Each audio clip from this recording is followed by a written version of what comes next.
Hey guys, welcome back to the channel. In today's video, I'm going to talk about the best strategy to connect Amazon seller payments to Lendio.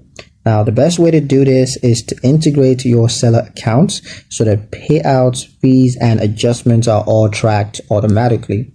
This removes the complexity of manually reconciling Amazon reports and, of course, ensures that income is accurately reflected. With Amazon payments connected, businesses gain visibility into net earnings rather than just, gross sales. Fees, refunds, and settlement delays are easier to understand, making cash flow planning a lot more, reliable. This clarity helps sellers to evaluate product performance and pricing with real data.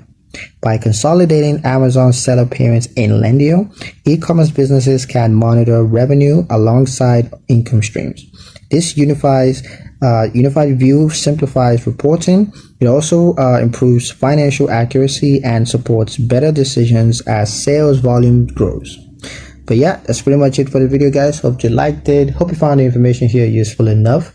If you did, like, share, comment, and subscribe for more helpful financial insights. Thank you guys for watching, and I'll see you in the next one.